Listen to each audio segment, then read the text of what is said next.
Manila Broadcasting Company. Sa balita, komentaryo, issue, serbisyo publiko. Aksyon Radio! Sa Bacolod, Aksyon Radio! Aksyon Radio!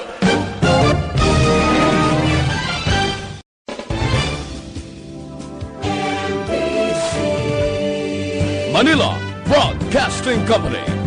Sa balita, komentaryo, issue, serbisyo publiko. Aksyon Radio! Sa Bacolod, Aksyon Radio! Aksyon Radio!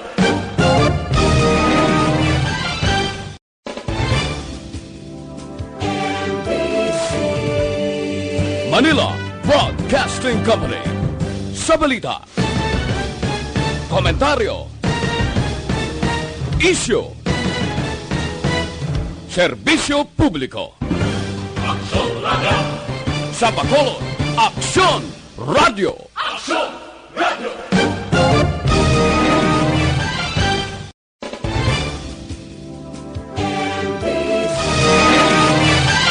Las 6:12 Action Radio Philippine Standard Time. Ang oras ginadulong sa inyo sang Sked Marketing. Tangkimo sang Panyawan Plus Herbal Capsule ukon manunggal with mangosteen. Panyawan ukon manunggal liniment. Celebrity Kojic Soap. Hug Celebrity Beauty Soap. Oras ginadulong sa inyo sang Doc Alternativo. This time check is brought to you by ACS Manufacturing Corporation. ISO certified. World-class quality. Aksyon! Balita Evening Edition. Magadulong sa inyo sang mga nagapanguna ng balita lokal, national, international, sports, kag entertainment. Aksyon! Balita Evening Edition. Kagkaroon ang inyong news team. Una sa balita, una sa aksyon. Mayong gabi siyudad sa Bacolod, Western Visayas, kag Bugosga, Pilipinas. Welcome na sa pangalagad sa Aksyon Balita Evening Edition. Karon nga adlaw Martes sa Hunyo 9 o kon Hunyo 9 tuig 2020. Makitan kita live sa mon official Facebook page kag sa YouTube channel ang Aksyon Radyo Bacolod. Kag babatian pagi sa www.actionradyobacolod.com.ph. Kaming inyo mga tagbalita. Aksyon and Defensor. Kag Aksyon Dale Salazar para sa mga headlines sa una kita sa mga balita lokal. Negranse OFW nag-positibo sa COVID-19. Duwa ka department head sa Kapitolyo Provincial suspendido sa sulod sang 60 ka adlaw. Sa balita national, DepEd ginakonsiderar ang pag-report physically sa mga manunudlo sa eskwelahan na gud mapatuman ang remote learning sa Agosto 24. Positibo sa COVID-19 nga pasyente naglumpad sa ikatatlo nga panalgan sa isa ka hospital sa syudad sang Cebu. Kag sa aton balita international, napatay sa COVID-19 sa Brazil, 37,300 na. Sa sports balita, tanan nga empleyado sang PBA nag-negatibo sa COVID-19. Kag sa aton balita entertainment, anay beauty queen nga si Janina San Miguel ginbulgar nga gintanyagan siya sa 25 million pesos para sa relasyon kag 3 million pesos para sa one night stand. Una sa balita, una sa aksyon. Detalye sang mga balita lokal pagkatapos gid lamang sini.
Sa dinami-dami ng usapin ngayon tungkol sa COVID-19, nangingibabaw ang tanong tungkol sa expanded testing. Ano nga ba ang expanded testing? Bago natin sagutin ito, mahalaga munang malaman natin kung ano ang confirmatory test para sa sakit na COVID-19. Ang reverse transcription polymerase chain reaction o RT-PCR ay isang laboratory test na tumutukoy sa mismong virus sa loob ng tao. Ang RT-PCR ang siya lamang test na ginagamit upang makonfirm ang sakit na ito. Kaya nitong alamin kung may virus na sa katawan ng isang tao bago pa man lumabas ang sintomas. Kaya naman sa ating expanded testing, RT-PCR ang ginagamit natin ngayon. Hindi ito katulad ng rapid antibody-based tests o RATs na tumutukoy lamang ng antibodies sa katawan.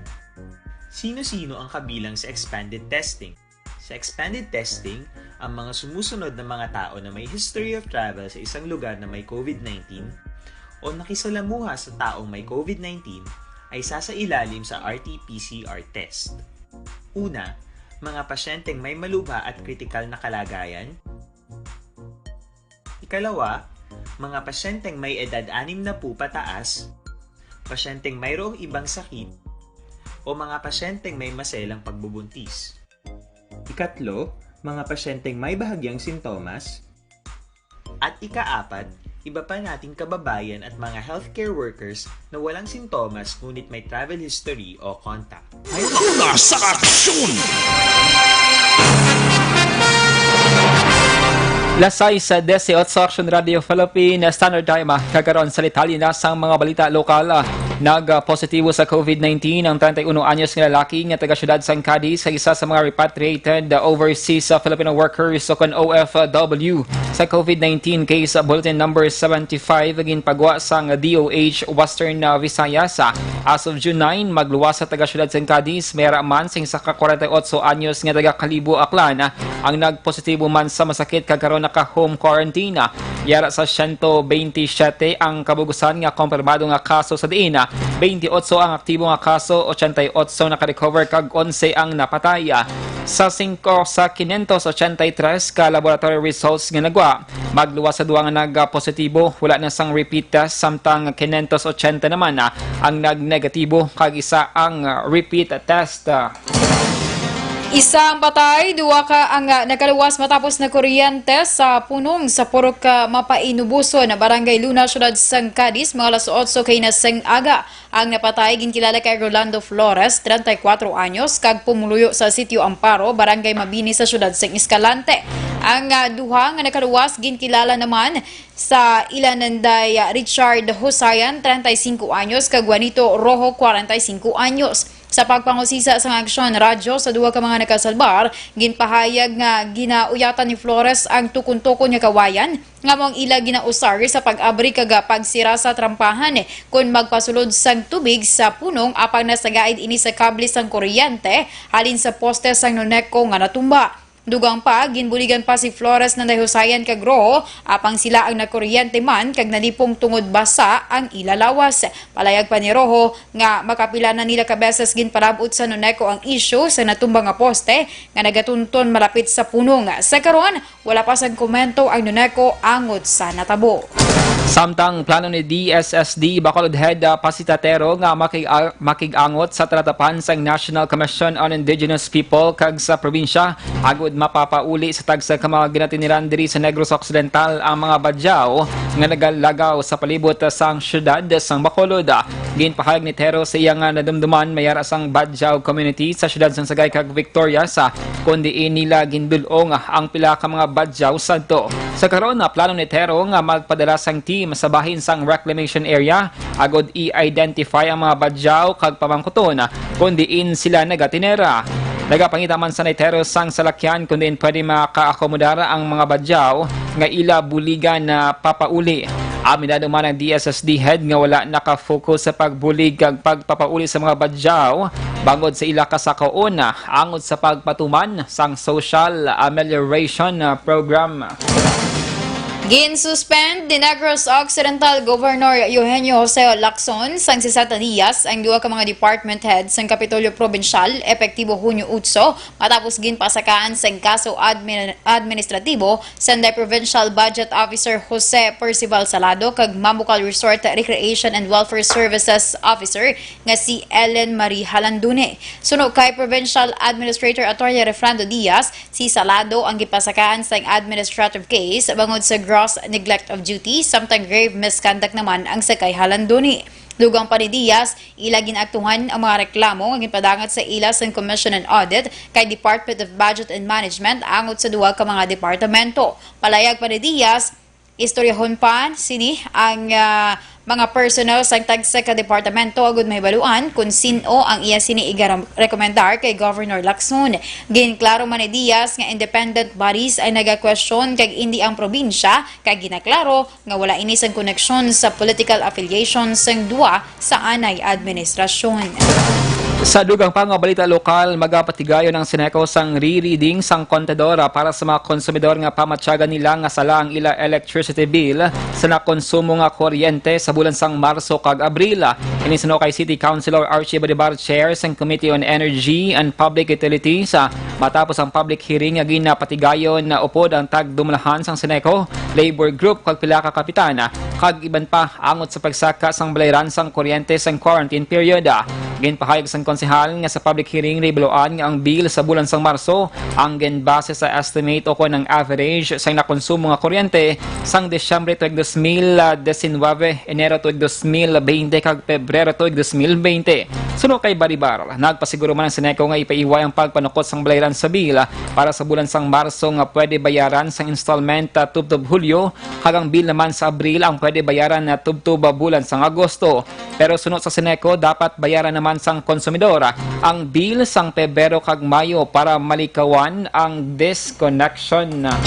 Kag ang ilang openness nga maga-conduct sang re-reading sang mga pumuluyo naton nga naga-express ang concern o nagareklamo. We are encouraging those who feel aggrieved nga i-bring sa attention sang Seneco. Dapat yan si Bacolod City Councilor Attorney Archie Baribara. Temporaryo nga naguntat ang operasyon sa Bacolod Respiratory Outpatient o Bro Center sa Bay Center sa syudad sa Bacolod epektibo Hunyo 1. Ini matapos nga nagtakop ang voluntaryo nga serbisyo sa mga doktor sa BRO Bro Center nagligad nga Mayo 29. Suno kay City Administrator M. Ang syudad sa karon ang nagatinguha nga makahire sang duha ka contractual doctors. Duha ka mga contractual doctors para mapadayon ang pag-operate sang BRO o Bro Center. Kag dugang pa ni Ang, dako ang nabulig sang amo nga pasilidad para maghagan-hagan ang mga nagapakonsulta sa City Health Office, mga emergency room kag outpatient department sa mga hospital sa Bacolod. Suno sa City Administrator, ila iga-anunsyo sa madali nga panahon ang liwat nga pagbukas sa Bro Center sa tion nga makakuha na sa mga doktor kag ini ang maga-operate sa malawig nga oras o kon las 8 sang aga tubtob las 5 sang hapon. Una sa balita, una sa aksyon. Sa mga ka-aksyon, ginapangita mo bala epektibo nga supplement para sa hypertension, diabetes, mahigko dira nga dugo, dulot man sa nagkalain-lain nga sakit, ari ang solusyon. Santon Plus Gold, mas ginpanami kag mas ginpa-epektibo bangod mayara ini sang extracted nga mangosteen, balunggay, amarguso, garlic kag spirulina. Ang Santon Plus Gold, mabakal sa mga butika sa tag 14.50 pesos lamang. Una sa balita, una sa aksyon. Detalye sang mga balita nasyonal pagkatapos gid lamang sini. Manami.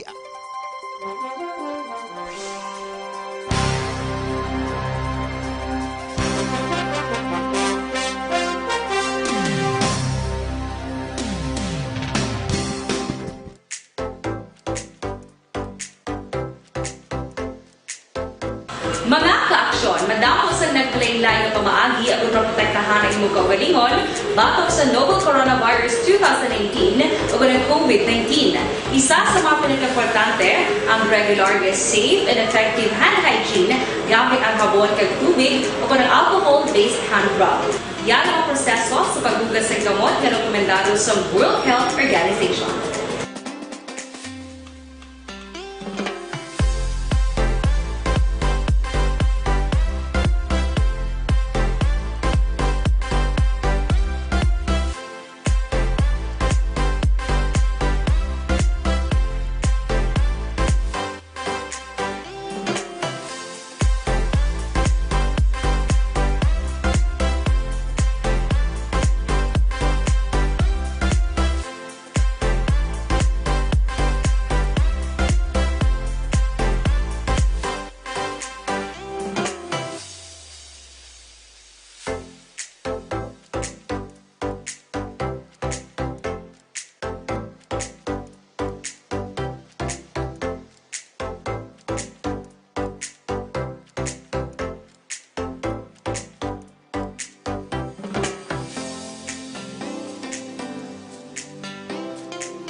Kami ang makaksyon hindi mo ng WHO Safe Hand Challenge agad may handa sa coronavirus 2019. Padayon mga kaksyon. Action Radio!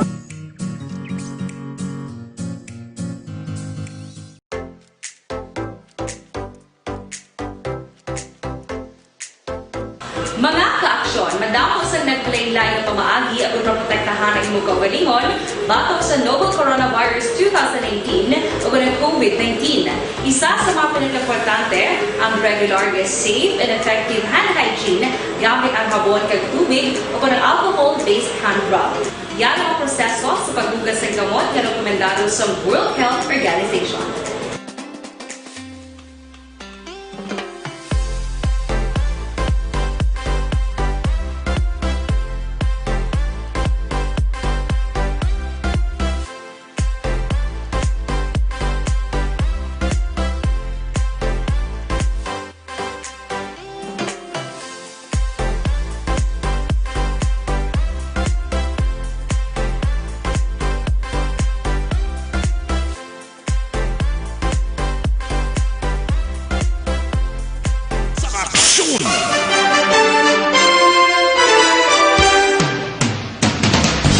Lasay sa 29 Action Radio Philippine Standard Time kagaron sa Itali na sang balita nasyonal. Ginakonsiderara sa Department of Education nga mag-report physically ang mga manunudlo sa eskwelahan sa pagpatuman sang remote learning sa pagbukas ang klase sa Agosto 24. Suno kay Undersecretary Nepomuceno Malaluan na may mga best nga ang mga manunudlo ang kinahanglan nga magwa para magpanagtagman sang module sa mga estudyante.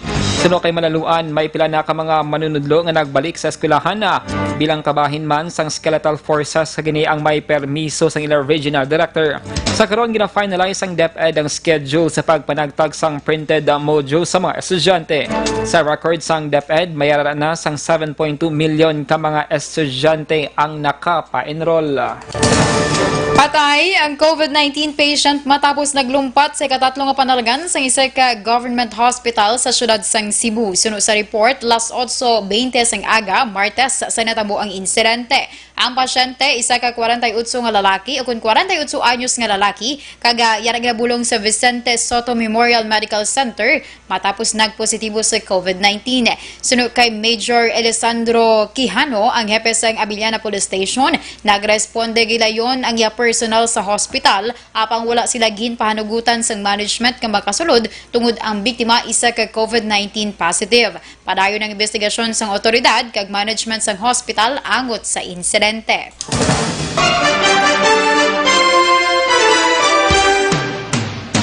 Sa iban nga balita nasyonal, ginaduso ni Senator Francis Kiko Pangilinan ang investigasyon sang Senado angot sa pagdamo sang peke nga Facebook account sa mga estudyante, government officials, sa media, kagiban pa nga netizens.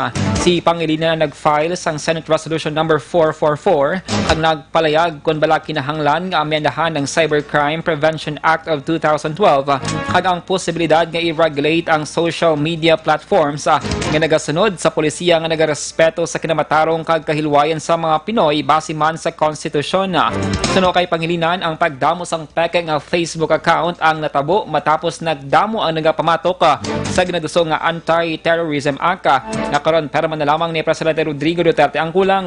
Una na nga nagpagawa sang statement ang Facebook nga nagapanawagan sa publiko nga padayon nga i-report ang mga peke nga account. Malapit sa 4,000 na ang kaso sa pagpangabuso sa kabataan kag mga babayi. Ang na-record sa pungsod umpisa nga ginpatuman ang lockdown sa tuong Marso tungod sa COVID-19. Sa report ng Presidente Rodrigo Duterte sa Kongreso, yara sa 1,945 ang na-record nga kaso sa violence against women, samtang mas sobra sa 1,700 naman ang na-record nga pagpangabuso sa mga kabataan. Ginpatuman ang enhanced community quarantine sa tuong Marso 14. Suro pa sa report, sa nga Presidente, ginagtuwa na sa nga Philippine Commission on Women ang seguridad sa mga kababainhan kag kabataan. Una sa balita, una sa aksyon. Lasay sa 33 Action Radio Philippine Standard Time. Ang detalye sa mga balita lokal or balita national ginadulong sa inyo sang DTX 500. Sa mga kaksyon nato hindi maglipat nga maginom sang DTX 500. Bayaran ni sang tatlo ka mga anti-diabetic properties sa Charantin nga nagapanubos ang glucose, Vicin nga nagakontrol sa mga blood sugar, kag polypeptide nga may kaangay nga epekto sang insulina. Mag DTX 500 capsule sa kada adlaw. Ang produkto nga DTX 500 ang pwede na ma-order online kag ma-deliver sa inyong nga balay. Magbisita lamang sa www.kalusuganiyan.ph or pwede man i-check ang Kalusugan Yan na Facebook page. Una sa balita, una sa aksyon. Detalye sang balita international, sports sa entertainment. Pagkatapos, gid lamang sini. Good morning.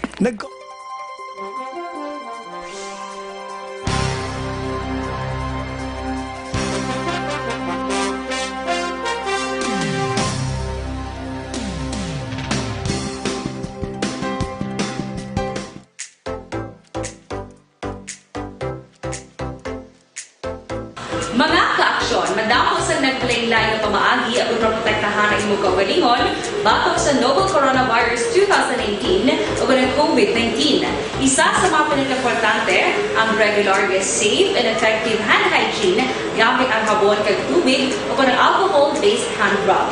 Yan ang proseso sa paghugas ng gamot na rekomendado sa World Health Organization.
Ginenggamyo ang mga aksyon ng imo ng WHO Safe Hand Challenge agud manginhanda sa coronavirus 2019. Padayon mga aksyon. Aksyon Radio.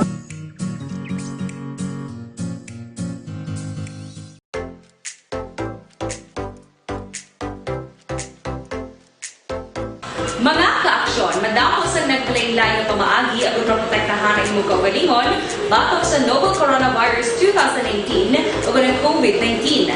Isa sa mga pinakaimportante ang regular, safe and effective hand hygiene gamit ang habon kag tubig o ang alcohol-based hand rub. Yan ang proseso sa paghugas ng gamot na rekomendado sa World Health Organization.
Gamyo ang makaksyon, hindi mo ng WHO Safe Hand Challenge agad may handa sa coronavirus 2019. Padayon mga kaksyon.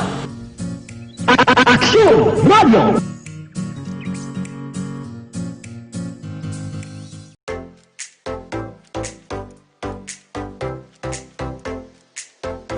Mga kaaksyon, madamo sa naglain-lain nga pamaagi aron protektahan. Kag sa detalye sa aton balita international, masobra sa okon na yara sa 7,000 okon na 710,000 na ang kaso sa COVID-19 sa Brazil. Sa pinakauli nga datos yara sa 887,000 ang kumpirmado nga kaso sa COVID-19 sa nasambit nga pungsod. Ang kadamuon sa napatay yara naman sa 37,300. Ang Brazil ikaduha na sa mga pungsod sa bugos nga kalibutan nga may pinakadamo kasunod sang Estados Unidos. Una sa balita, una sa aksyon. Sa sports, sa balita nagnegatibo sa COVID-19 ang tanan nga empleyado sang PBA. Ining ginanunsyo subong adlaw Martes ni Commissioner Willie Marshall. Ginpahag ni Marshall nga pagabatunon pa lamang sang tanan nga empleyado ang ila official results sang test pero nakabato na ini sa impormasyon nga wala sang may naga-positibo sa virus. Sunod kay Marshall, ang 41 ka mga PBA employees ang napaidalom sa test pag sa inisyatibo ni San Miguel Corporation President Ramon Anga.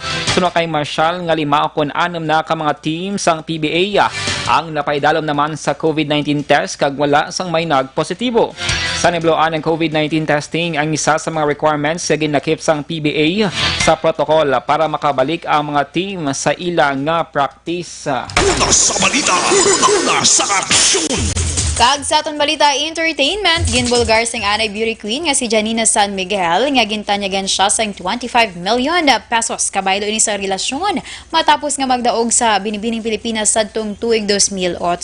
Sa Channel News Asia documentary, ginshare ni Janina ang dark side sa pageantry nga iya na eksperyensyahan kalakip na ang mga indecent proposals. Suro pa kay Janina nga nakaagiman siya tanyagan sang 3 million pesos para sa one night stand. Si Janina ay nagaedad pa lamang sang 17 anyos sa nagdaog ini sa Binibining Pilipinas kag ginpahayag nga ang preparasyon para naman niya sa Miss World 2008 ang tama kabudlay tungod mismo ang iya pamilya hindi dali makapalapit sa iya tungod man sa training. Si Janina ang nag-resign nga mangintiglawas sa Pilipinas 3 ka bulan antes ang 2008 Miss World pageant. Una sa balita, una sa aksyon. Lasay sa 41 Action Radio Philippine Standard Time, inyo nabatian ng kabugusan nga mga balita sa Action Balita Evening Edition. Karon nga adlaw Martes Hunyo 9 tuig 2020. Saliwat kaming inyong mga tagbalita. Aksyon ang defensor. Tag-Action Day, La Salazar. Una sa balita, una sa aksyon. Sa Bacolod Action Radio. Life Extension Vitamin. Manila Broadcasting Company. Sa balita. Komentaryo. Isyu. Serbisyo publiko. Aksyon Radio.